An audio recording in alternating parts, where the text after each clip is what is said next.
The greatest power you possess is your ability to choose. Join Lowe's Moore as he reveals how you can begin to maximize that power by exploring yourself on the deepest levels and committing to making lasting and positive changes. Get ready to achieve breakthroughs that will lead to accelerated growth and transformation, because you are now tuned in to The Blueprint. Why they actions contradict the lamb. I'm fellowshipping when I'm with the fam. That's more relations, that's foreign and foreign. Good afternoon, and welcome back to the Blueprint Podcast. Man, I hope you guys are preparing yourself. As many of you know, today is the NBA All-Star game, and man, we just getting set up for it. So we brought you the show, the Blueprint. We brought it to you in this afternoon, just like last week. It was the Super Bowl, and we had Aaron Beasley from the Jacksonville Jaguars and a former Brooklyn or New Jersey Nets. New Jersey Jets, not Nets. Got confused there because I'm talking about the NBA, but he would play with the Jets and was a cornerback. It was, man, if you didn't get a chance to see it, man, go back. It's on Lowe's More the Blueprint on Facebook and Lowe's More the Blueprint on YouTube. Check it out, man. He had some amazing energy and confidence. And he gave us so many nuggets last week. It was just a powerful interview. I loved his energy. And I love this passion. So if you didn't get a chance to check it out last week, go back to the YouTube and Facebook and check it out. Of course, Kansas City Chiefs. I'm getting confused between the NBA and the NFL, but the Kansas City Chiefs last week won the Super Bowl, and I want to say congratulations to them on an amazing season and winning the NFL championship. This evening, I think around 6:30 is the NBA All-Star game. I mean, we're celebrating this whole weekend. The NBA All-Star Celebrity Game on Friday night, and then on yesterday we had the players that were in their second season, playing the game against each other. That was exciting, and the new format was amazing.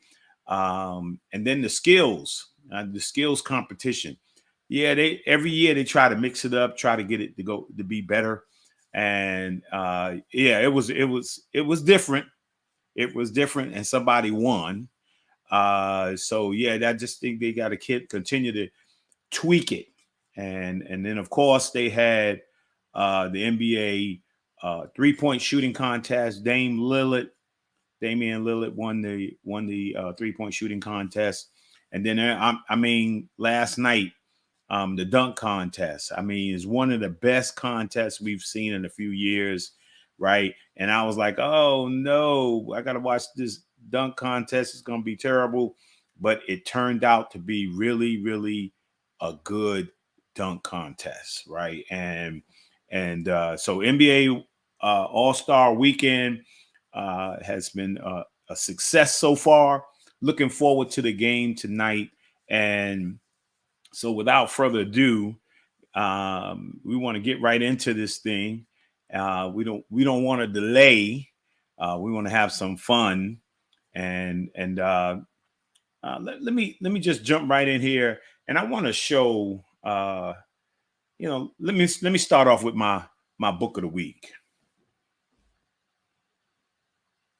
Yeah, this week's book of the week is LeBron James, We Are Family. I mean, as you know, LeBron James is all about his family, right? And he has been a tremendous representative of the NBA because of, the man, the husband, the father, right? And the community activist. LeBron has just been amazing. And he has a book out called We Are Family, and that's my book of the week. And I want to jump right into my word of the week. Let's check out this word of the week. The word of the week is confidence, right?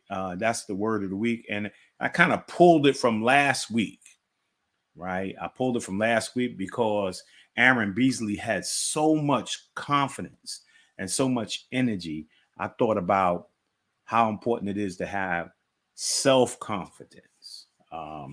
You know, true self-confidence is the realistic belief and expectation of an achieving success. I mean, you got to have self-confidence. I mean, a lot of people, if you don't believe in yourself, right? I used to tell people, who didn't shoot the ball really well in regards to basketball, right? I said, man, you got to believe in your shot. You got to believe in your game. You got to believe in you, right? And then, then you got beyond just believing in yourself, right? You have to put in the work so that you can have the kind of confidence necessary to move forward, right? But you can't just wake up and say, I'm going to do something without going through the process and putting in the work. So that's an important word, confidence, right? Have confidence in yourself. And then here's my affirmation, my Hill and Pierce Hopper affirmation and quote moment. I'm gonna pull it from Michael Jordan. It says, I've missed more than 9,000 shots in my career. I've lost almost 300 games. 26 times I've been trusted to take the game-winning shot, and I missed. And I failed over and over and over again in my life. And that's why I succeed. Right. And so failure sometimes becomes an opportunity.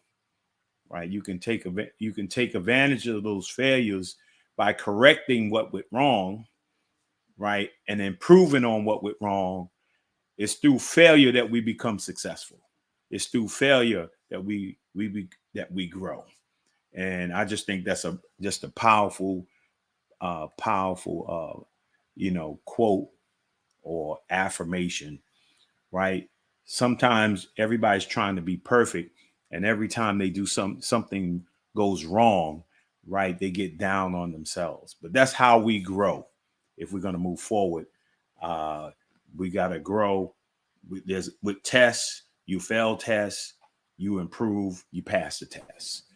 And then so now here's my music and movie of the week, right? My good friend in the King movement, Donald Cardell, right? He got a new Christian rap album out called New History, right? And the focus is around social justice issues. And so, hey, look it up. His name is Reflect, right? And the music you heard when the show first started was a song from his first album that he allows me to use on the podcast. But he got a new one out called New History. And then Will Smith's movie, I mean, I love watching it every time it comes on, Enemy of the State. We went back with this one a little bit, right? And every time I watch it, because it was talking about, kind of some of the things that we have no privacy today. and you got your cell phones, you got social media, man. Hey, there's nothing you can do in the street. There's nothing you can do in your home, man, that might not be video, right? There's no way of getting around, there's no privacy. Let's put it that way. Everywhere you go, there's a camera somewhere. So awesome movie, just great movie. One of my favorites. And that's my movie and music of the week. And then, there's a lot of celebrations I got to go through real quick. So let's pop them up. This is my Black History moment. LL Cool J, right? Everybody know LL. Back in the day, one of the most amazing rappers of our time. And then he transitioned from being a rapper into man, he's a tremendous actor. I enjoy a lot of things that he does. And man, he's making it work from the music side, the entertainment side, and then the acting side. I mean, he just keeps growing, keep building chapters in his book, right? And that's my Black History moment. And then next, yeah, we said we congratulated LeBron James. We congratulated LeBron James on, becoming the all-time NBA leading scorer last year. We honor him this week as we go into the All-Star game tonight. What an amazing accomplishment to score over 38,000 points, right? And as a tribute to him, I want to show you a couple of videos as a tribute to him. And if you have any comments or any questions, man, put them up on the screen after you see it. All right.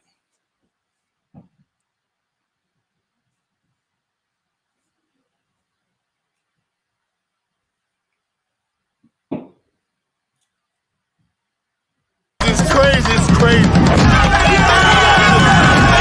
I'm not scared of nobody. Run to it. Let's go. Stop watching. I thank God for basketball. They have to play with each other. They have to eat with each other. They have to live with each other. 1, 2, 3. Unit.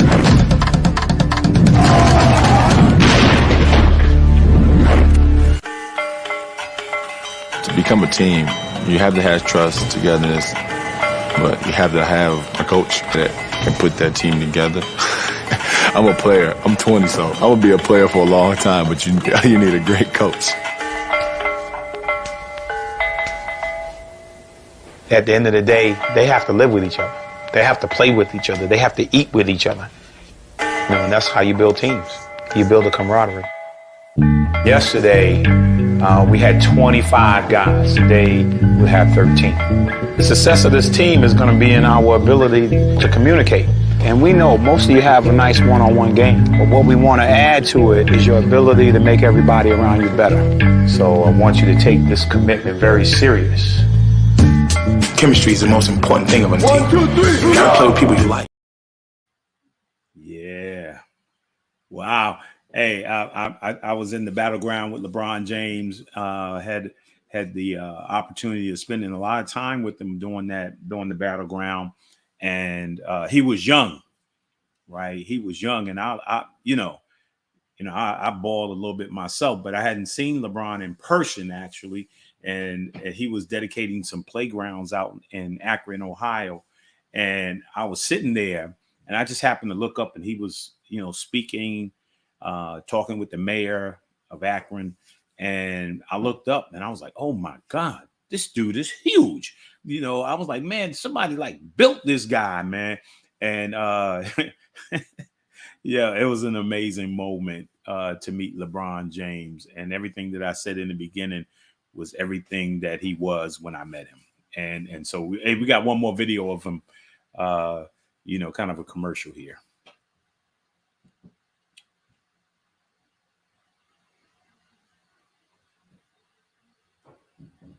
Once I saw a young man, I was just mesmerized. It looked like somebody built him. The creator said, use these legs, put on these arms. He was at the three-point line. He said, He was about maybe 9, shooting half-court shots. Woo! He like the best player in the NBA? We pick our players. That's for sure. I didn't know he was going to grow to be 6'8".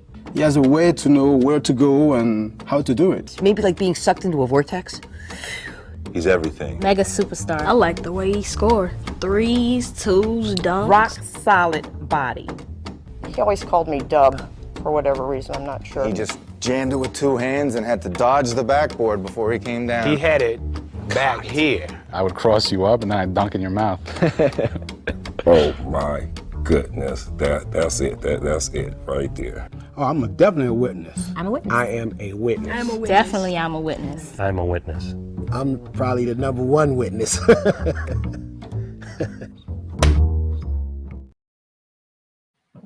That's my tribute to LeBron James. As you know, I had the opportunity to do the commercial as well, the witness commercial. And man, that was a while ago. He was really just kind of getting started. He was on a roll. And look at LeBron now, from then to now. You could see that in his conversation, that man, he was, his basketball IQ, his intellect was so amazing. And he was just an amazing person, man. And, for the last 20 years, the NBA has been in good hands with LeBron James and a number of other players in the NBA. So, LeBron, congratulations. Awesome. Let me do some shout outs real quick, and then we'll get to my interview for this week. All right. I want to say to my niece, Carice, happy 30th birthday. Yeah. She a little made up there, So happy birthday. Love you. Many, many more. Yeah. Oh, Travis. Happy birthday, Travis. That's my godson, right? And of course, he's graduated from college a while ago, man.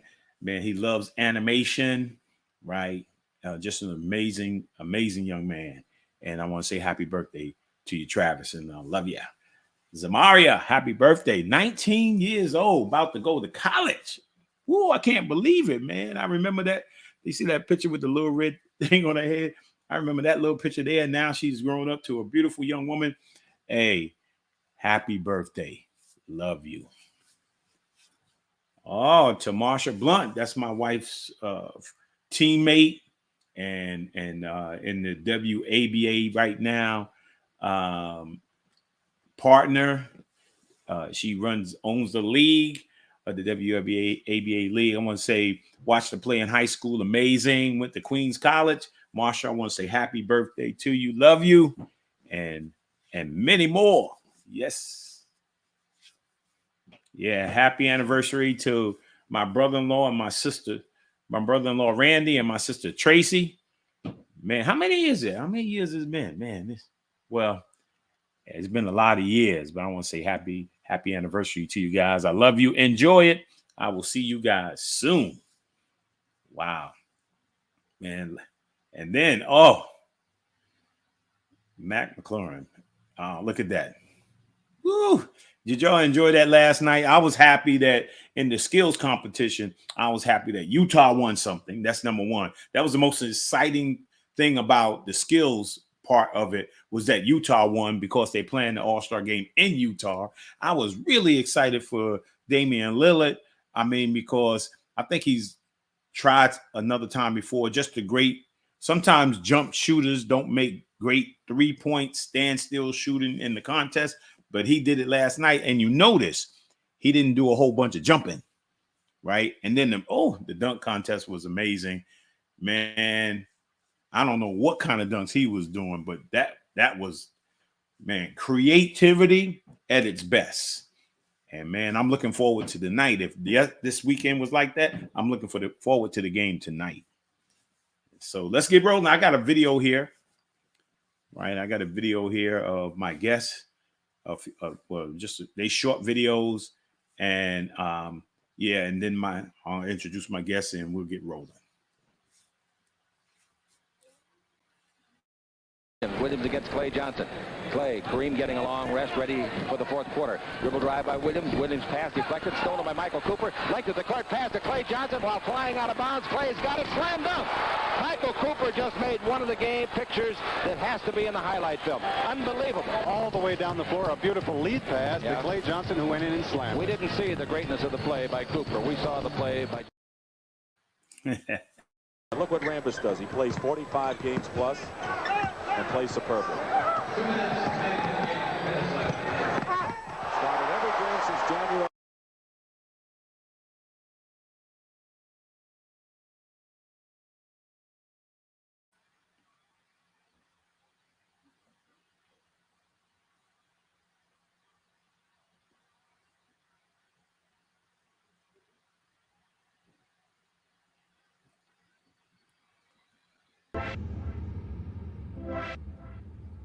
Woo. Yeah. That's the one and only. That's the one and only Clay Johnson, former Los Angeles Laker player and champion, right? Won the championship with the Los Angeles Lakers. He's one of my good friends. We spent some time in the CBA together, and we had an amazing team. It was a little crazy because we weren't in New York, and neither were we in LA, and we weren't in North Carolina. We were in Billings, Montana, watching tumbleweed roll by us every night. We was down there in Billings, and we had literally an NBA team. When you see Big Rich, I remember Big Rich like 7'2", 3, 4. I don't know. Big Rich was just big, right? For no reason. And then we had the amazing University of Pittsburgh player, Big Sam Clancy, man, that went on and played in 6'6", about 280 or whatever he was. And just an amazing player. He went on to play NFL football for about 10, 12 years after he finished playing with us. And then we had Marlon Redmond. Now, Marlon ain't never seen a shot he didn't like. You can believe this. If you pass it to Marlon, it ain't coming back, man. He gonna put it up. But you know what? He didn't miss often, man. He didn't miss that many shots. And then you had Clay. Woo, man. We could outright just score. And then I was at the point guard, man. So I want to welcome Clay here, man. We had a great time in Billings because if you didn't have each other, you'd be bored to death out there, man. But welcome to the show, Clay. You had to have each other in Billings. Pleasure being here, Lowe's. Yes, sir. I don't know if he was out. I don't know. Remember Harry Hart, I think it was his name. Wasn't it Harry? Was it Harry? Harry Hannigan. Hannigan, yeah. His father was the owner of the Los Angeles Times, right? Right. And Harry, good shooter, about 6'4", white kid, about 6'4", and Sam was out there with Harry out on a farm. Man, I don't know if you remember that, man, but they invited us out there, and they had snowmobiles out there, man. Right. You can't in the NBA, you can't get on a snowmobile, you can't roller skate, you can't ice skate, you can't do anything. But in the CBA, all bets are off, man. So we was out there in the middle of the night on those snowmobiles in the dark, no lights out there, man. We could have killed each other out there, but we had fun. And cold. Don't forget the cold. Yeah, it was cold. Oh, man. So how you doing, man?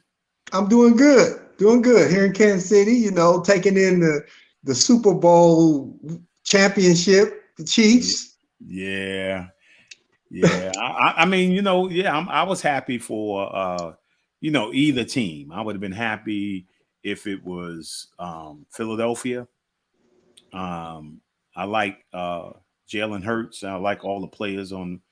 I'm not an Eagles fan. You in Missouri and Kansas. You there. That's your home. So right.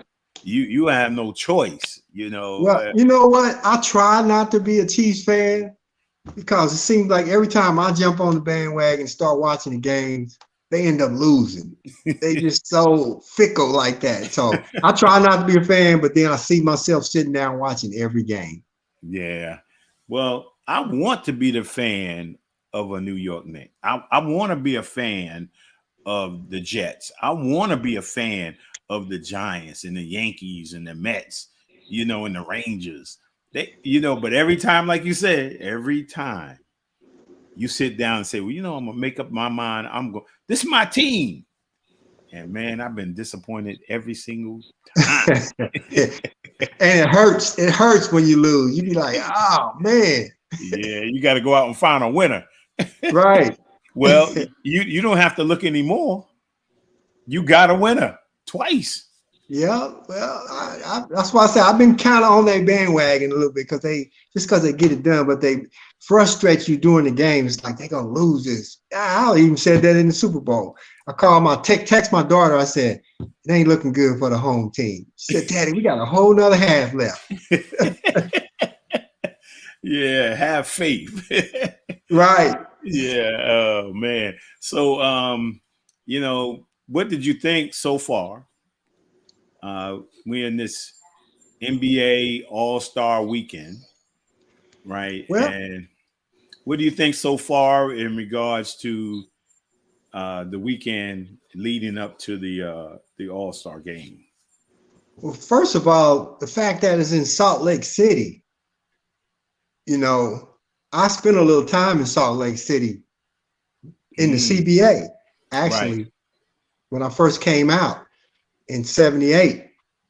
I got drafted by the Portland Trailblazers, didn't make that team, and ended up going to Salt Lake City, actually playing in for the Utah Pros, team called the Utah Pros. So I felt for the players there, but Salt Lake has come a long way. Oh, So, yeah. Yeah, a long way. Yeah, I remember my first year in the league, and we landed, and we usually land the day before the game, and then they said, "Man, where we gonna get something to eat?" And they said, "Oh yeah, Utah got a soul food restaurant."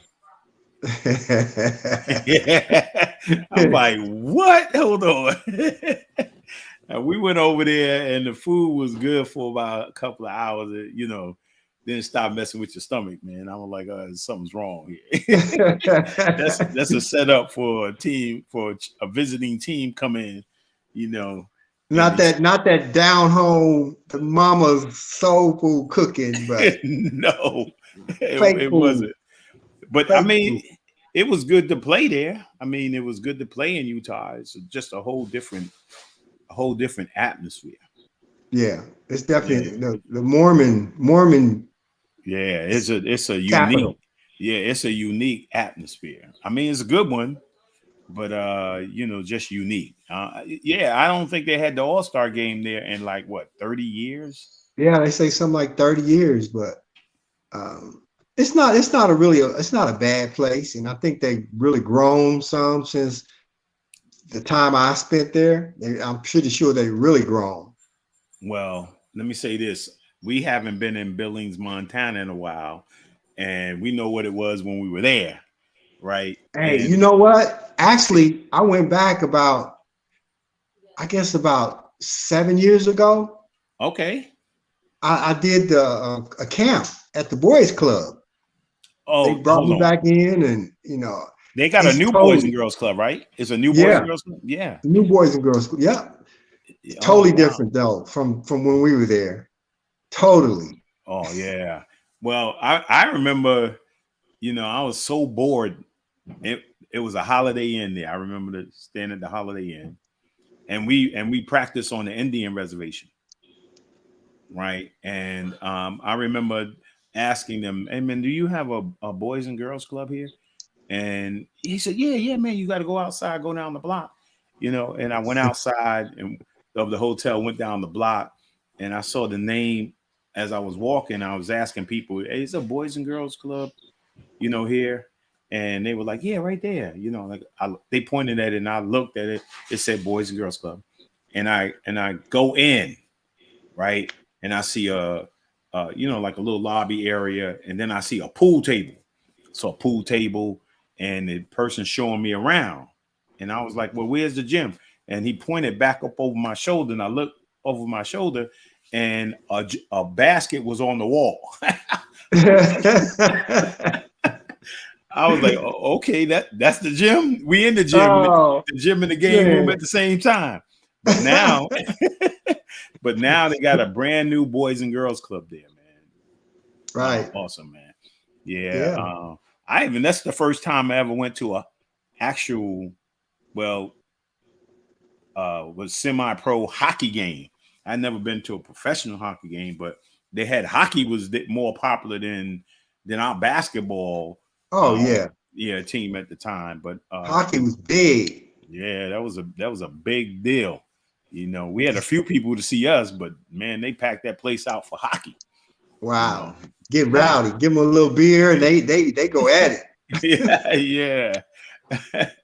And so, man, let's talk a little bit. Well, let's go back to, you know, what was your thoughts? This is NBA All-Star Weekend. What was your thoughts of Friday, Saturday, and your expectations for the game on tonight? Well, over the years, you know, I kind of got away from being in tune with the whole weekend thing. I went to a couple of them, and everything was so commercialized, and you know, it was just, you know, we old guys now. It's like everything's tuned to the youngsters, and I think the last one I went to was in Las Vegas. Okay. I did Houston. I did a couple cities, the big cities, and it's like, you know, it was kind of interesting. But then, you know, the one in Vegas, I was like, wow, I'll never do this again, because it was just so many people just packed. And I think a couple people got killed.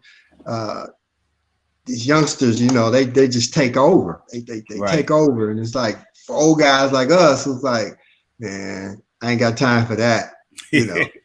And we never thought we'd be the old guy to say, man, I ain't got time for that. That's true. I mean, I think that the game next year, the All-Star game next year, is back in Vegas. Oh, I thought they said they'd never have it in Vegas again, because it was just so packed and so many people. The Strip, the cars, just no cars, no moving, no traffic flowing, and it just stood still. Yeah. And I went to a couple of them, but both of them that I went to, I think, was here in New York. It was in New York, and I'm doing the show today from Charlotte, North Carolina. So I'm not even in New York. You know, my wife is on vacation. I think the school is out in New York, so school, the students have their week off. This is their week off from school, and but yeah, man, I mean, I tell you what, I had, you know how New York could be, and I mean, they hooked, as a former player in New York, they hooked us up. I mean, that's Michael Jordan played in that All-Star, but they gave us ticket to plays. I mean, me and my wife, we went to see a play, and then on that, like a Friday night or something like that, they had a thing at Madison Square Garden, has an auditorium in it. We went there, and they had like a whole night of music, and Stevie Wonder performed, and wow. It was nice, man. And we went to all these little events, and we had great seats for the game. And I enjoyed that part. And then when I wrote my book, From the Boys and Girls Club to the NBA, I introduced my book at the NBA All-Star Breakfast. And, you know, got to see a lot of guys I had played against back then. God rest, you know, them of their souls, because right after that, we lost Moses Malone back then. Mm-hmm. And I had seen him at the breakfast that morning. And yeah, but I saw so many great friends, you know, because basketball is like, most people don't know that, you know, when you play either in college or you're playing in the pros, it becomes like a fraternity. Yeah, definitely. You know, it becomes like a family. Once you have made it in the NBA, man, it's kind of a different world. And you were drafted by Portland. Yeah, and you said you didn't make it. I got drafted by the Nets, and I played my first year. Mm-hmm. Right. And then we kind of, connected through the CBA, right, and Billings, right? And I think you even have I know my wife showed some pictures, but we had some pictures of kind of us in Billings, right? I think she could show a couple of those pictures that we had. Clay and I, yeah, that. Oh yeah. That's how CBA had players cards, you know. Yeah, those are our cards.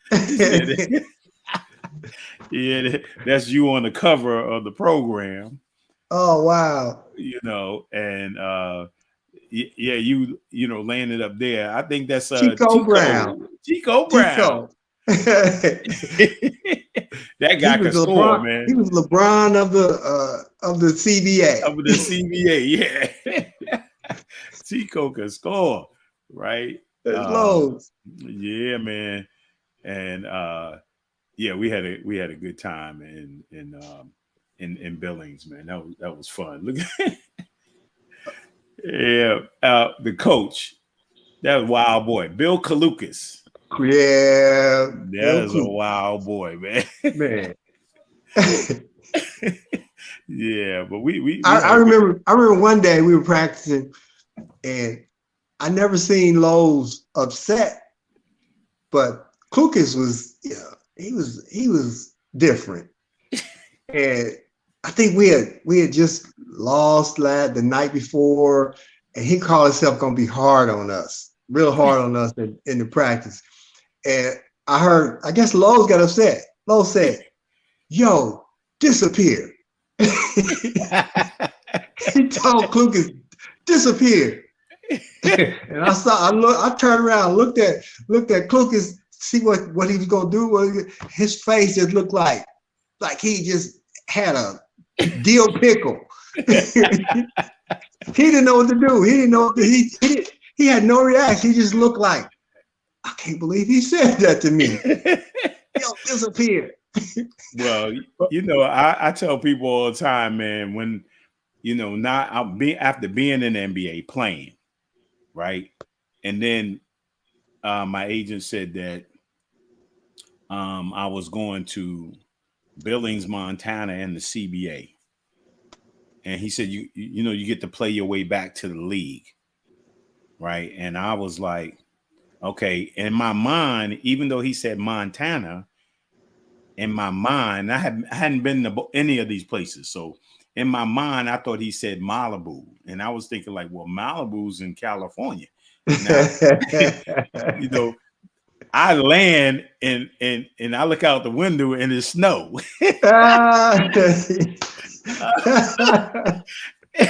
and I'm walking in from the plane into the airport, this little airport, and there was like a one baggage cart. Yeah. And then I was depressed. When I got to the hotel. I was depressed. I did not want to be in Billings. Right? It was tough. Yeah, I didn't want to be in Billings. And I remember going upstairs, turning on the television, man, and I was about like, look, when I see this coach, I'm gonna tell him, yo, just send me home. You know, I was depressed, and I was turning the channels, and there was the first time I ever seen BET and Video Soul. That was the only thing that kept me going, was Video Soul. What's his name? Donnie Simpson. Donnie Simpson. Oh man, that was the only thing that kept me going. And then you take me to practice, and we're on the Indian reservation, playing in the Indian reservation gym for practice, right? And I did not want to be there. And y'all seemed like y'all was having a good time. And what's the kid from Puerto Rico? What was his name? George.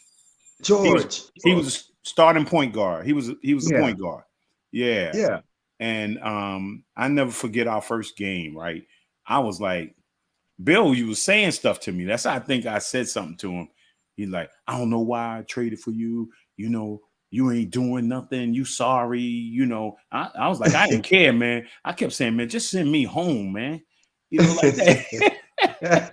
In the first game, man, and I'll never forget it. It's like the second quarter, and George goes down, right? Because there's only like 7 players, right? Right. Sitting on the bench was me and Harry. There's only 7 players, and I go down. He goes down with a twisted ankle, and I'll never forget Bill's fate. Was it George Kalukas, right? Bill Kalukas. Coach Kalukas turned around, looked at me. He said, "Oh my God, I gotta play you." Like that. And I looked at him, man, and I just made up my mind, you know what? I'm gonna show this guy something before I leave. You said, "Thanks for having faith in me, coach." Yeah, right. I go in the game, I get like 20 some points, 10 assists, man. We blowing people out, we running, throwing alley-oops. Right. Everybody dunking. After the game, he was like, "Hold on, I'm gonna kind of rescind." We never seen George again after that. But I know. I mean, we had so much fun with the team, because if it weren't for us bonding together, having fun, it would have been really rough to be there. It'd been really rough. Yeah. But that was my second. I think that was my second year there at that point. I had been there. So you was used to it. I was used to it. It was crazy, but I remember the car. I bought a car, and I don't know if you remember this car that I bought. It was a 1969 Buick LeSabre. I paid $300 for that car. I was like, man, I'm not walking nowhere this cold. But then it had a electrical cord sticking out of the front of it, out of the grill. And I was like, what is this for? And then somebody told me, they said, man, it gets so cold here, you got to plug these cars up in order to keep the block warm, keep it hot. You got to plug it up overnight. Oh, and man, I remember one night I went out there to plug it up. It was so cold. Wind was blowing, snow blowing, like you said, tumbleweeds going everywhere. And I went out there and I plugged the car up. I was like, I better plug it up because we gonna be walking to practice tomorrow. I plugged it up, went out and started it the next day. Vroom.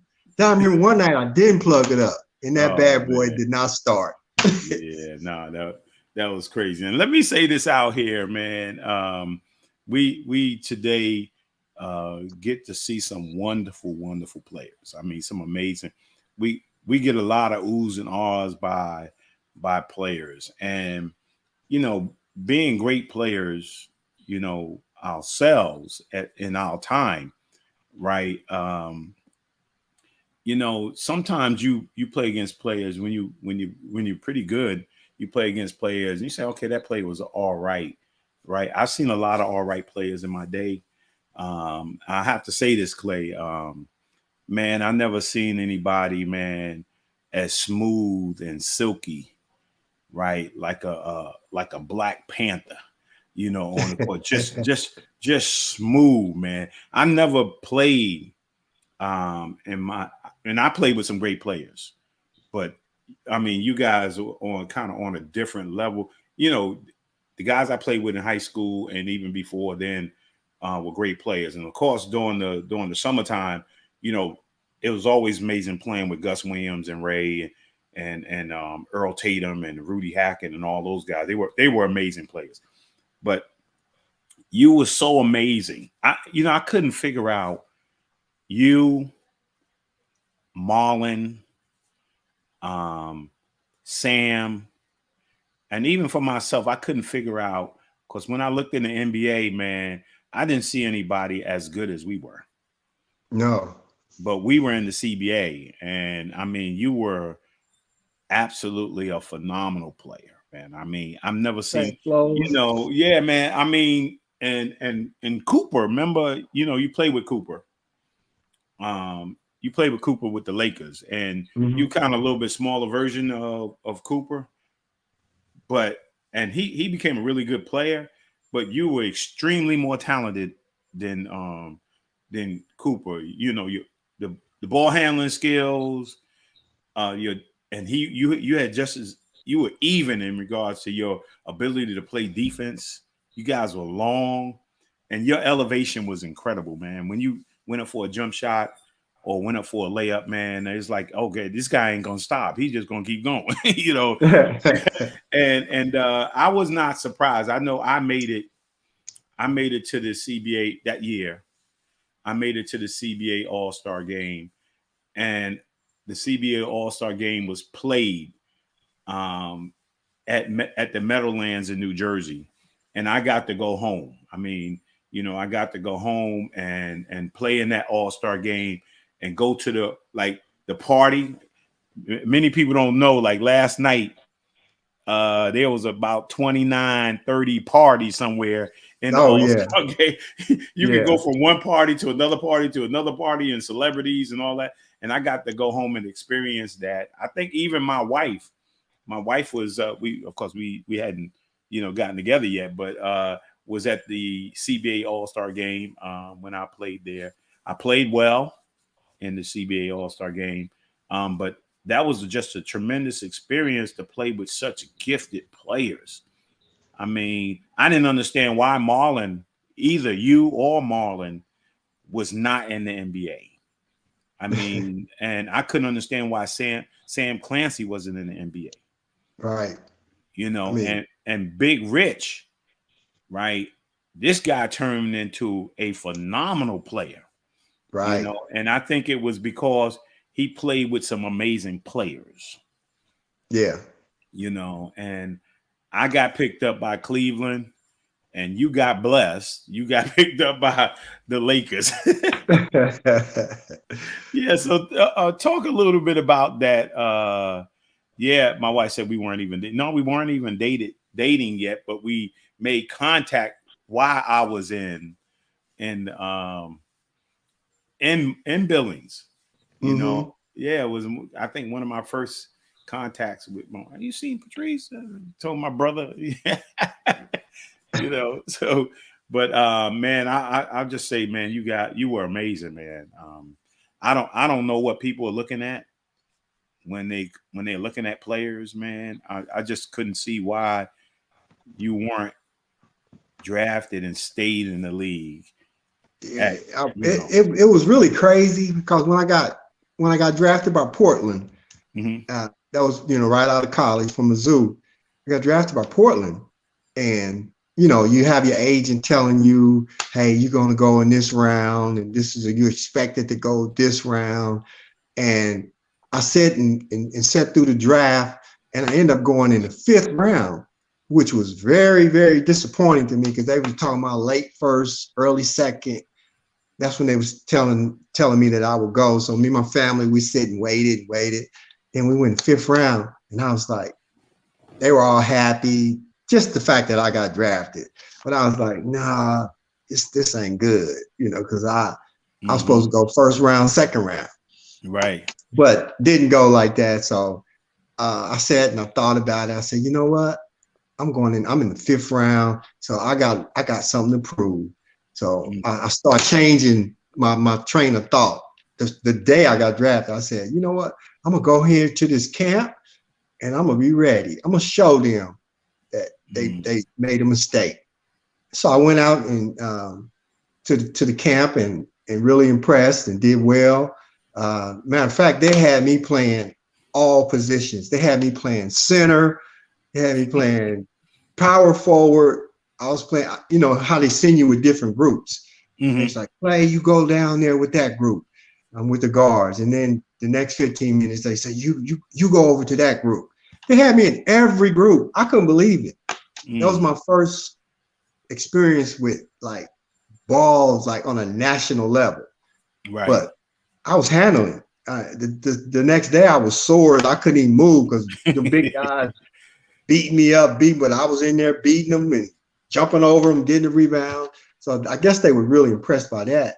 So from the rookie camp, we went straight to Los Angeles for the summer league. They told you to bring some clothes just in case you chose to go to the summer league because we're going right from camp. So I was like, oh, wow. So we went out to LA and I just killed it. I killed the summer league. All the draft choices were before me. I averaged 25 in every summer league game. they was like, where did this guy come from? I was like, I had something to prove. I had to show them that I could play, and I was going to be there, you know.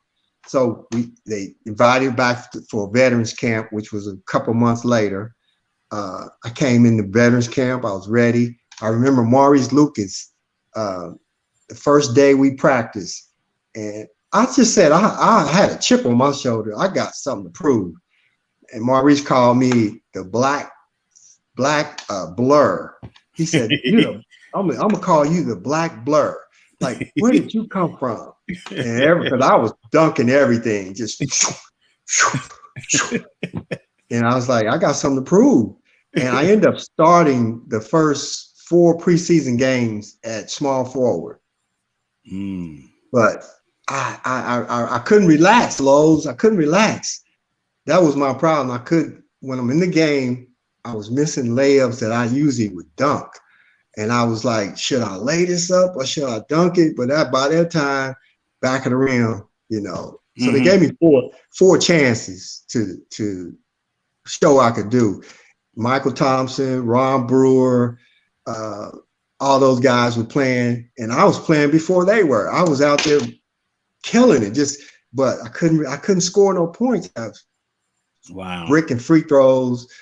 So when it comes time to make the final cuts, you know, I was like, man, I just in my mind, I knew I blew it because I just couldn't, you know, perform. I couldn't produce. So Jack Ramsey told me, he's like, hey, Clay, unfortunately, you know, we'll put you on waivers, but we're going to keep our eye on you. You know, we're going to send you to Salt Lake City and play in this league that just started, but we're gonna watch you. We're gonna watch you. But they never did bring me back. But that's when Jerry West came to me and he was like, hey, we looking at you too. All my time I was in the CBA, I knew the Lakers were looking at me, but they took too long. They took a long time to make their decision as far as to bring me up. It all worked out. Yeah, I mean, I was happy for you when you went to the Lakers, man. And I mean, you said something important there before we digress. You know, being able to calm down in the moment and being able to relax. I mean, I think that's anything in life where sometimes we react to stuff when we should be responding. Right. You know, I mean, you were ready for the situation, right? But if you're in that reaction, that mode where John Wooden said you shouldn't be, the game is never rushed or in a hurry. Right. Right. It's quick and fast.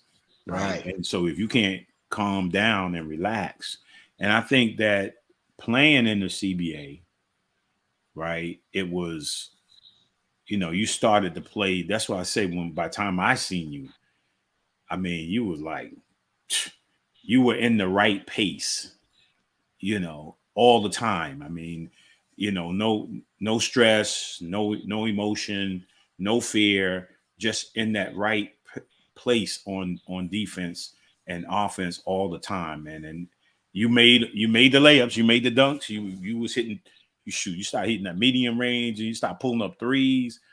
I was like, oh yeah, then it's just a matter of time now. Yeah. You know. Yeah. It was all fun. It was all fun. Yeah. The transition was all fun. Yeah, you were ready then. By the time you rolled, yeah. But yeah, you were amazing, man. I mean, but then, you know, after all that, okay, I went to camp with the Lakers, and Pat Riley and Jack McKinney had got with the Lakers then, because Jack McKinney was with the Portland Trailblazers, because he coached me in the summer league with the Portland Trailblazers. Right. And all the players like, man, Jack love you, man. He loves you. And I was like, it's okay. I'm producing, you know. So he got with the Lakers. Then I was like, oh, Jack is with the Lakers now. So he brought me in, and that's when Pat Riley was coaching the summer league. Right. And so I end up going with them and going out to the summer league with the Lakers. And it was the same thing. I just ran the Lakers summer league. So they invited me back to Veterans Camp. And that's when Pat Westhead was the head coach. Right. Not Pat Westhead, but what was his name? Paul Westhead. Paul Westhead. Yeah, Paul Westhead. Yeah. And so I did well and played excellent with the Lakers in their preseason. But Westhead, the day of the final cut, it was kind of funny because I had been to camps before and got cut before, and I know how it goes on the final day. You know, they tell after the last layup or whatever in practice, they bring players over to the side and tell them that long story. Yeah. Give me my phone. If I could ever do something for you. Yeah. What you can do is you can keep me on this team. Yeah, that's right. That's right. So he was telling everybody, you know, their goodbyes, and I'm over here shooting on the side, just waiting on them to pull me over and tell me that they're gonna have to cut me. So I'm like, I'm shooting, and he's going through all these people and never calls me over. So I said, you know what? I'm gonna make my way to the door because I think I'm good. I think I made this team, but I'm always here's where I always get cut at. So I'm like walking, I go over to another hoop closer to the door. So I'm like, if I make it over here, I'm gonna be good. So I'm like, I got over to that door, and then I walked some more, and I said, I got to the door and I looked around. I said, man, I'm good. I'm going to the car. So I'm like walking to the car thinking like, yes, I finally made it. So I get in the car, and then Westhead comes busting out the door. Boom. Clay, can I talk to you for a minute? I said, oh man. So I get out the car. He said, yeah, can I talk to you for a minute? I was like, well, I know what you get ready to say. He said, oh no, I just want to let you know that if you were 6'8" or if you were 6'1", you would own this league. And I looked at him, I'm like, what are you saying? He just said, because you're 6'4", 6'5", you know, it's just too many players your height. And then I was like, well, if I'm 6'5", at least I should be in the league. So you ain't making no sense. So he's like, well, we're gonna have to put you on waiver. We're going to cut you. And I said, okay, thanks I'm telling him thanks, but I didn't want to tell him thanks. Thanks for the opportunity, because I know I played well enough to be on that team. Right. And then when I was leaving, that's when Jerry West told me, he said, Clay, I want you to know that everybody thought you played well enough to be on this team from the beginning. He said, just kind of hold on, bear with us, and we're going to do something. We're going to try to do something. And that's when Westhead got fired, when right. Magic was unhappy. And then they brought me back like shortly after that. I went back to Billings. yeah. We was always going back to Billings. Yeah. So it was funny. The whole trip was funny. The NBA trip, I think back on it, it's like, what if it was different? You know? Yeah. God knows what he's already got it all planned for us. So, you know. Yeah. And so, high school, talk a little bit about, I got kind of three questions: the importance of, growing up, importance of family, the importance of faith, and the importance of education. Talk a little bit about that, man. Well, first, the importance of family, and I'm really a family-oriented person because there were 10 kids. I had 8 sisters and 1 brother, and growing up with a big family, everybody said, wow, that was a big family. It's like, it never was a dull moment, and the strength of, my mother and father had separated when I was like 12. And I just can remember coming home one day and my mother had everything packed up. And I was like, what is going on? She said, we got to go before your dad get home. We moving. I'm like, moving? I was like, no, mama, we can't move. We can't leave daddy. So he came home and the apartment was empty. We were gone. So, but I guess I didn't understand that the arguments and all that stuff. I was just like, wow, you know, we'll be all right, Mama. We'll be all right. Yeah, Mom but said, "No, we got to go." your mom leaving with what, 10 kids? 10 kids. Dang. Yes. That's why my mom left and it was 4. I don't know about 10. I'm telling you, man, mama was a strong lady. It's like if the welfare, you know, because everybody growing up in the projects, everybody always talk about welfare, like, man, y'all on the welfare. It's like, man, everybody, we all on the welfare. So what are you talking about? You know, they had that line where you can go get free like cheese and commodities and stuff like that.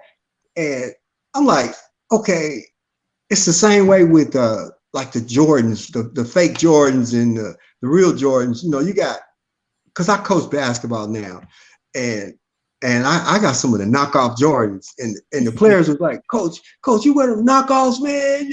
I said, you know what? That's the problem with you youngsters. And I said, y'all ain't got no money, and y'all talking about, you know, getting some $500 shoes. I said, yeah, I'll wear the $25 Jordans. I said, cause I can afford them, but I'm still wearing them. You know, I said, y'all ain't got no money, and we all broke. But yeah, you know, mama was the strength. She was strength, and she was so strong, and we never wanted for a meal. She always had food on the table, plenty food on the table. And our house was the house that everybody for 3 or 4 block stretch would come to. And it was always a house full, always people sitting on the porch. It was packed. Our house was always packed because my mother fed everybody. When it was time to eat, if the kid, whoever, if you was around, you got fed by my mother. And I don't know how she did it. I don't know where she come in with the money. It never was a problem. So I always promised her, I was like, Mama, I'm gonna buy you a house. I'm gonna do this. I'm gonna take care of you. And I was so glad that before she passed that I was able to do everything that I said that I was gonna do. Got her the house, and she was kind of funny how she would ask for stuff. She wouldn't straight out ask for it. You know, I'd be sitting there talking to her, and first she said she wanted a certain kind of house. And I went and got the 3-level house with all these rooms in it. I got her that. And she was like, you don't spend your money on me. That's your money. I was like, no, Mama, come on now. So I got her the house. And then we sitting down in the living room one day. She was like, you know, I always wanted all my walls to have this certain wood paneling on it. And I was like, the next day I had a guy come and wood panel the whole house. And she said, I always wanted this wall-to-wall carpet, blue. I had the guy come in and put the blue carpet in. I took care of Mama. Yeah, you know, Mama was everything. Yeah, but that's family. She taught us the importance of family, and that's what we live by. And I still, which motivates me now, is family. You know, it's family. Yeah. So talk a little bit about you know, family now. You know, being a dad, and you know, all those things. Talk about that process. Yeah, that's really important. Being a father. I mean, I love my kids. I love my kids. I have 4 kids. Actually, my oldest daughter is almost old as I am. With how that happened, it's like, man, my oldest daughter is like almost 50. Ooh. You know, but I had her right out of high school, you know, when I was in junior college. And when we together, like having lunch, somebody that don't know me, really, they say, I saw Clay with this nice young girl. I was like, man, that was my daughter. Because they know I'm 66, and they say she had to be in her late 40s, and that's Clay. I was like, man, that was my daughter, my oldest daughter.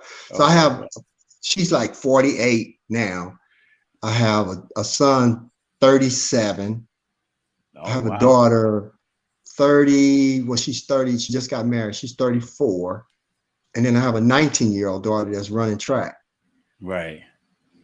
Yeah, we got some those pictures are my up babies. there. These your babies. Yeah, that's track star right there. Yeah.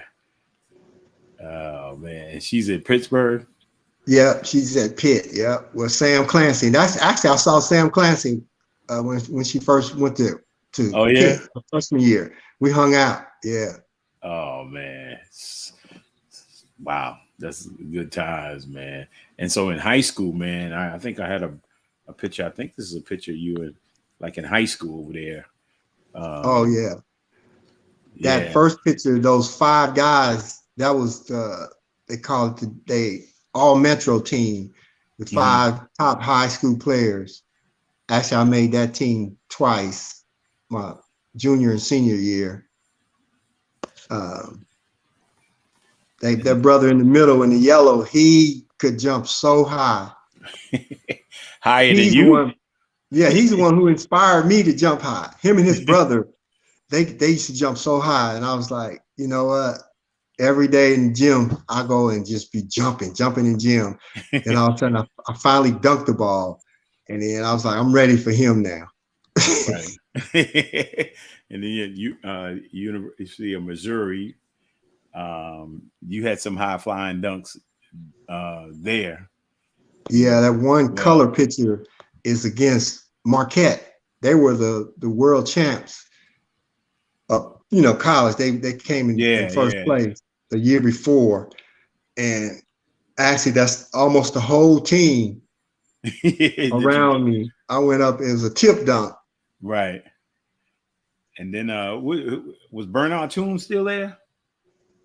I don't know if Bernard. No, he wasn't there. He wasn't there then. Butch Lee.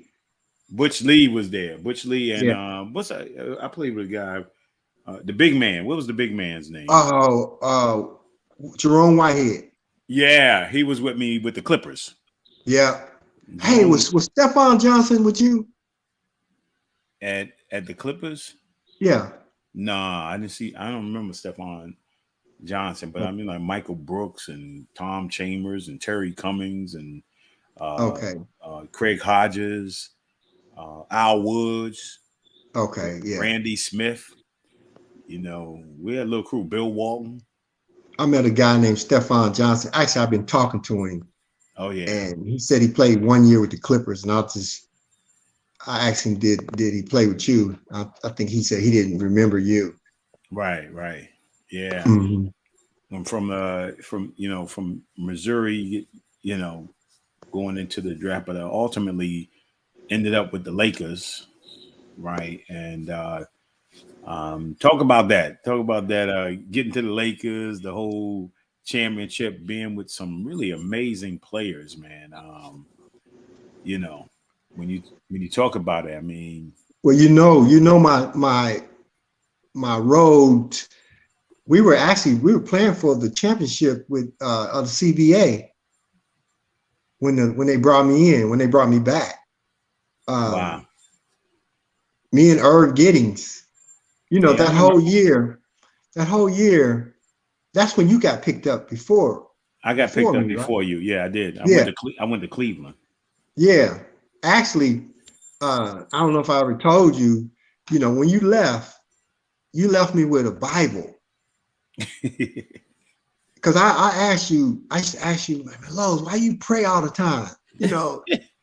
We come home, we come back from practice, and you sitting over here studying. You in your Bible. And I'm like, man, why you do that? You said, Clay, this is my strength, And I remember one time in practice, I was so intense. I was so intense. I know it's getting away from the question, but I was so intense, and I played hard, and I would curse a lot. Profanity would come out of my mouth if I miss a layup. I'm like, And me and you talked about it back in the room. And I was like, he said, yeah, CJ, you do curse a lot. Like, won't you try to replace some of the words with, something else? And I was like, because Klukas said something to me one day, like, Clay, your mouth. And I was just like, man, I'm intense. I don't like missing no layups. I want to play, So me and you had talked about it, and I was like, well, I must cuss a lot. Everybody's coming to me about that. So the next day in practice, after me and you talked, I missed the layup, and I said, darn. That sounds a little weird. I said, ooh, that didn't even feel right. I said, but you know what? I got the same results. So that made me change the way I talk. My intensity level. I was like, oh, I could get it done like that without saying, damn. I was like, darn, shoot. I was like, shoot. But I got it done. So yeah. That was on my way to stop cursing, while I was playing. So then when you left, we had talked about the Lord. We had talked about it, and I was like, I remember one time being in the airport, and I saw this track on a little stand, and I picked it up and I read it, and because the Bible you had left me with, I started reading it. I started studying it. I knew nothing about, being saved or nothing like that. But I was like, okay, I'm gonna read this. And then in my quiet times back in the apartment after you was gone, you had left me. And so I had nothing but time. So it was quiet in Billings, Montana, nothing to do. So I'm studying. So I'm thinking like, man, why my roommates always end up getting picked up? It's always my roommate, Ricky Green, got picked up. I said, it's always my roommate. It's like, I'm so close to me. So I started studying, and I prayed, and I changed my life, gave my life to Christ. And I heard a voice that night that said, I don't know if it's something I wanted to hear. I was like, I'm going to the NBA this year. And it was like an audible voice. I was like, I'm going. So I started speaking it every day in practice, every day to Irv Giddings. Man, I'm going to the NBA this year. And I was like, he's like, when we was in that Pennsylvania place playing for the championship, I still was saying that. He looked at me, Irv had that deep voice. Yeah. Hey, Jay. Man, we just might have gone and accepted, man. We ain't nothing. He didn't say nothing, but he said we ain't like we ain't nothing. They don't want us in the NBA. And I was like, man, I'm going, Irv. He said, man, it's just 2 teams left now. Ain't nobody left for us in the Pennsylvania team. And I was like, man, I'm still going. And then that conversation we had that day, the next day, when Klukas came and knocked on the door that morning, Klukas always out, he got a sour, don't want to tell nobody nothing. He said, man. Clay, I got some good news for you. I got bad news for you. I said, okay. He said, which one you want first? I said, give me the bad news. He said, you've been traded. And I was like, I've been traded. And he said, you want the good news? I said, yeah. He said, to the Lakers. And you leaving in the morning. And he just took the phone number, and threw it at me, like he really didn't want to give it to me. Oh no, because Klukas was trying to get in the league itself. Yeah. I don't know if you knew this, right? I could have got picked up earlier. Actually, earlier than that. He called me in his office. And I think Milwaukee was in the playoffs or something like that. And he brought me in, and he said, Milwaukee wants to bring you up on a 10-day. Right. And I said, oh, okay, good. Like that. He said, but I told them to to take Robert Smith first. And if he don't work out, come back get you. I was like, what? I don't understand that. Because, I mean, then I would have been a Milwaukee Buck, you know, because Robert was a good player. I was a good player. Robert was a good player. You know, I beat Robert Smith out with the Nets. He was at the Nets. I beat him out at the Nets. So, you know, Robert could play. You know, I'm like he ain't going up there to mess that up. Right. And he played those last 5 or 6 games and became eligible for the playoffs. He never looked back. But you know, that could have been me. But Kaluka told them to take him first. Oh man. Yeah. Dang. Oh man. He hated to give me that note. The phone number. I mean, it's the same thing with Phil Jackson too, man. I mean, I should be killing guys with the Albany Patroons. I used to just be killing guys, right? And I look up, and the guys in the CBA was going to teams. I'm looking at Phil. I'm like, well, you know what's happening, right? You know, I mean, I kill a guy night before, get 30, 10, whatever, and the next day they get picked up and go to Sixers. And I kill the guy, right? And he gone. Right. And see, the thing with me with the Lakers, I had already been in their camp, and they knew what I could do. Pat Riley loved me. He was like, you know, he stayed close to me. And so he knew everybody knew what I could do. So it was just a matter of them firing Westhead to bring me back. So Klukas, you ain't helping me do this because I already did it. You know, they already knew what I can do. I've been to camp with them. Right. So when they brought me back, it was just, you know, everybody was like, man, Clay, we're glad you back, man. And I remember Jamal Wilkes looking at me. We were like doing something, we was doing a layup line or something. And I saw him looking down at my legs. And I looked at him, I said, what's up, Silk? And he was just like, Clay Johnson, the man who beat the system. He just like was at awe. You beat the system, Clay. He said, I don't know if you really realize what you did, man. You beat the system. Like they really didn't want you here. They tried to keep you away, but you beat the system. And I was like, I never looked at it like that.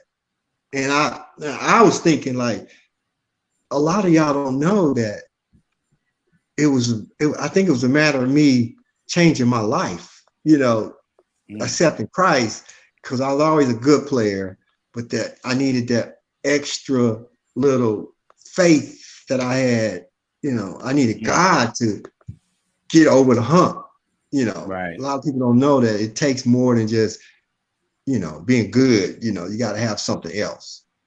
Yeah. And I think the thing is, like I tell a lot of players in recent years, and, you know, I think we all want resource. And it'd be ignorant of us to say we don't want fame, right? We all want to be popular. We all want resource, but also, you know, God gave us this gift and gave us this platform for a purpose, right? And it's more than fame, and it's more than money. It's more than the house and the cars. It's a question now. You've been blessed. How can I be a blessing? You know, right? And which kind of leads me to, you know, you coming back home and, you know, finishing your career and coming back home and starting the Clay Johnson Foundation. You know, and starting to give back. Talk a little bit about, you know, coming back home. It's over, because everybody has a hard time who played all these years since they like 9, 10, 11 years old. Right. And all of a sudden the ball, though, you can't dribble it no more. You know what I'm saying? Right. Yeah. And then we got to figure out what we're going to do after all this is over. So talk a little bit about coming home and that experience of, you know. Yeah. Well, you know, I was raised in the projects, and I always thought that there was nothing that existed in Kansas City past 15th Street. You know, projects was between 5th and 15th Street. That's where I lived. And as I was coming up, we never left that area. We never went past 15th Street. Nothing existed past 15th Street to us. Right. And when I came back home, I was like, wow, I need to show these young kids that there is something out there. There is a chance for them to do some stuff, because I would gear all my stuff toward the inner city kids. Then I was like, nah, I got to stretch it out. Let them know that they could do what I did. And when I would go to the schools and talk to them, you know, I would tell them, hey, you kids was me sitting in these chairs. It was me. I was sitting in the chair thinking that I can't do nothing. I'm not going to go nowhere. I said, but I did. And I came from the projects, and you guys can do the same thing that I did. And I just dedicated my life to try to show them that they could do it, and anything that I can do to get them to go to the next level. That's how the Clay Johnson Foundation was formed. I would do everybody's events. Like the boys club would have a basketball tournament. They wanted me to run it. And I was in charge of paying everybody that I had to pay the referees and all. Then the money was always late, and everybody was blaming me for running some botched up events, but they didn't know I wasn't really running them. I was just standing in for the boys club, the YMCA, to run their programs. So a young lady came and told me, she said, Clay, you need to start your own events, your own stuff. And she said, do you want to start a foundation? She said, I'll put up the money for all the legal to get it set up. And I was like, well, look at, so you want to put up the money to do it? Let's do it. So we got it all set up, the legal part of it. And we've been running with it ever since. Yeah, doing a lot of wonderful things, man. You know, it's no greater pleasure than to be able to have the ability to give back.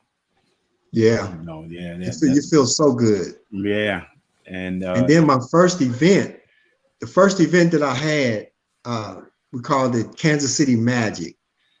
I called Magic Johnson up. Now it had been years since I left the league, and I had his phone number for years. And me and Willie Smith, you remember Willie Smith, don't you? I do, yeah. We were riding down the street, and Willie was like, Clay, man, we need to do something. We need to do something big. And I said, well, you know, I got the foundation. It's all set up and it's legal and everything. He said, we need to do something. We need to do an event. And I said, well, you know, Magic has this big event that he do every year called Midsummer's Dream or something that he do in LA. It's a basketball game. And I said, you know what, I'm gonna call Magic. And I said, hold on, pull the car over. And I dialed this number, and Magic answered. And I was like, this is the first time I ever got an answer from him on this call. And I was like, hello? He said, hello? I said, this Clay. He said, CJ, what's up, man? What you doing? And I was like, I knew I got his voice. I said, man, I got to talk fast because he's so busy. You know, every time you call him, he'd be like, hey, let me get back with you. So I said, let me talk fast. I said, hey, man, here's what I want to do. I want to do a celebrity basketball game here in Kansas City, and I will do this and do that. I will do this.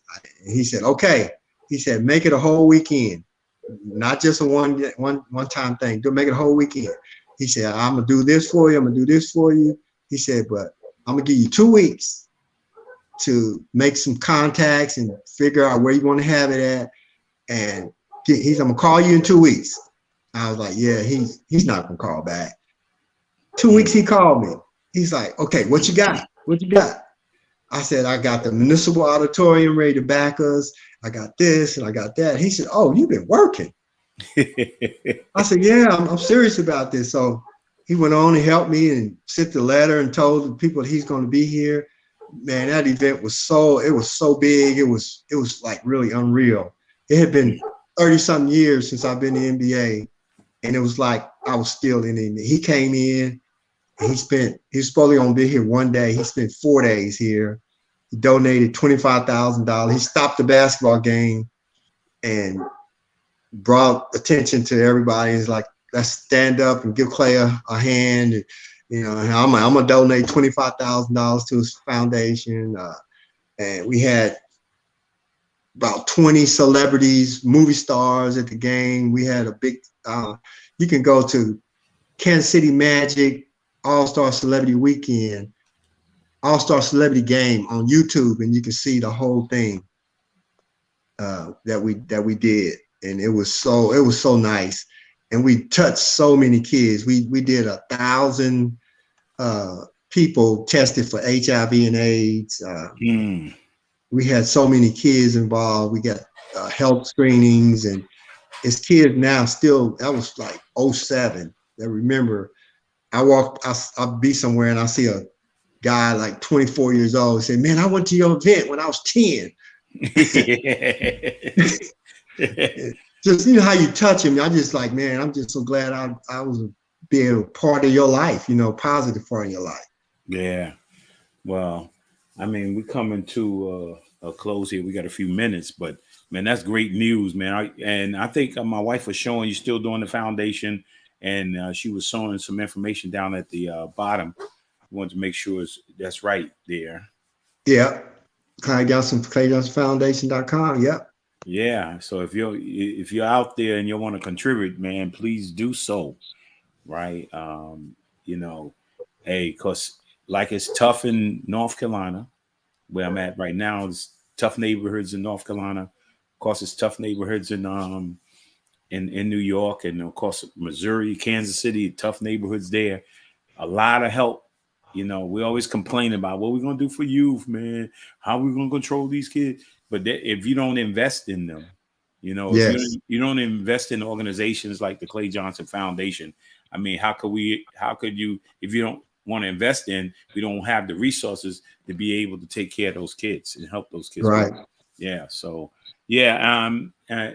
Awesome job, man. And the final thing is, I had on the podcast my man, Wes Matthews. I mean, I play golf with Wes all the time. And he was talking about the reunion. And I asked my goodness. I was like, man, did you see Clay at the reunion, the Lakers reunion? He said, yeah, man, I saw Clay over there. My boy, man, my boy. Wes crazy. Yeah. Well, we all know that. He got more energy than anybody in the world. So man. Oh man. I would hide from him when I see him. I say, "Here come Wes." My wife be like, "Here come Wes. Here come Wes. Duck, duck." You're a good guy, though. Yeah. So in closing, talk a little bit about your wife, and then talk a little bit about the reunion as we close out. She was so glad that she was able to go because, you know, Magic, they paid for everything, our wives and everything. I was like, man, we going. But that reunion was off the hook, man. It was just like we never left each other. Wow. Actually, we was riding on the bus over to do the little practice thing. And when we was on our way back, James Worthy said, man, for a second there, I thought we was getting ready to go back to the hotel to get ready for the game. He's like, who all had that? And everybody said, yes, for just for a second now, just for a second. Yeah, I saw you out there practicing, running your old plays and stuff like that. Yeah, and it's funny. I ran the play, and they gave me the ball to do the layup, and I laid it up, and it hit the front of the rim. It came back. I was like, man. Then I was like, no more shots for me.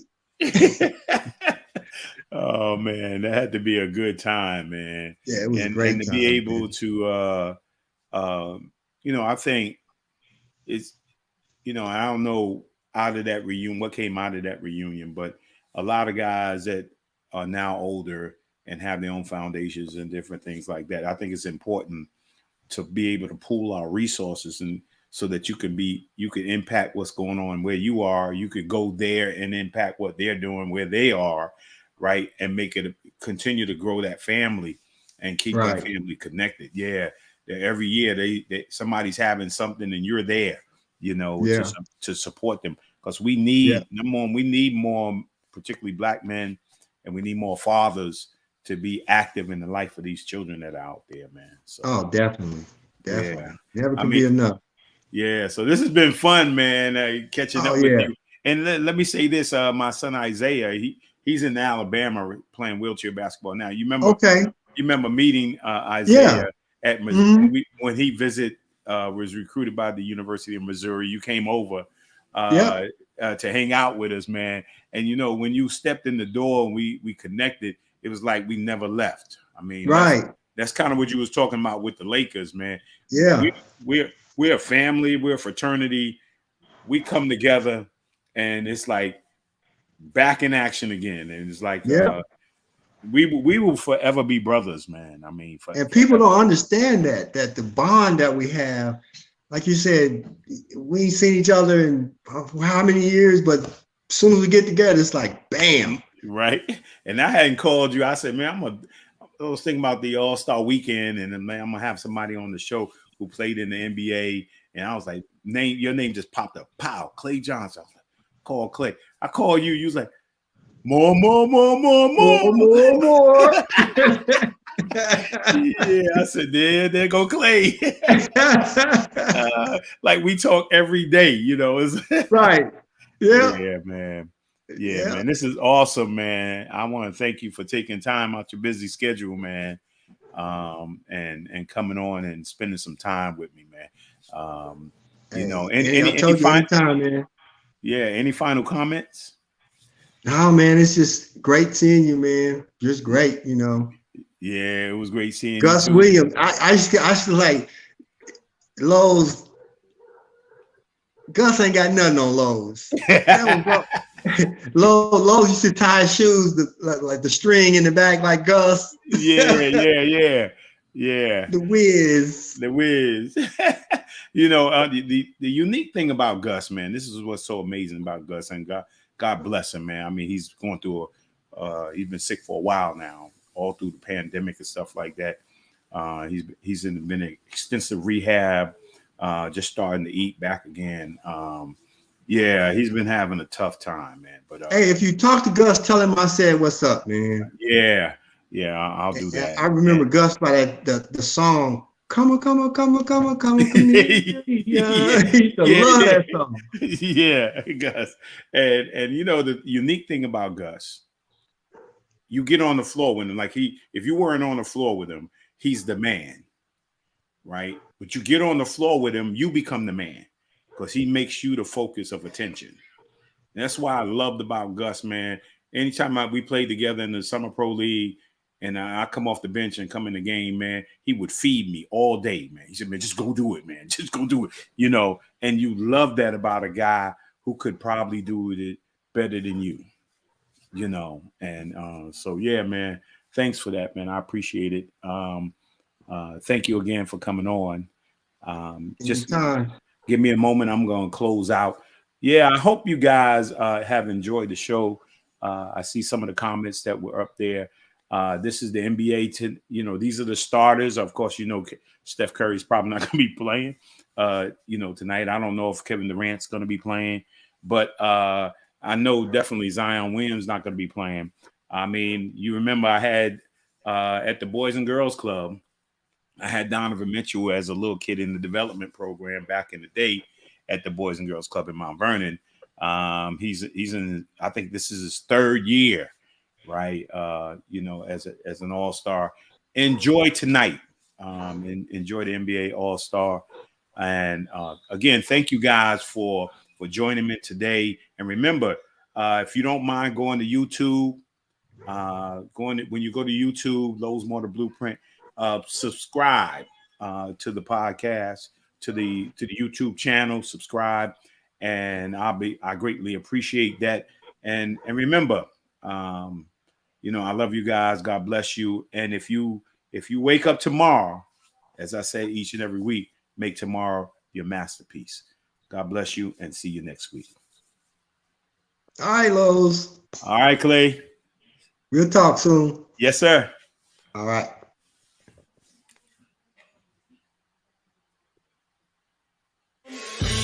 We really hope you enjoyed this episode of Lowe's More, the Blueprint Podcast. Stay connected and follow us at our website, www.lowesmore.com.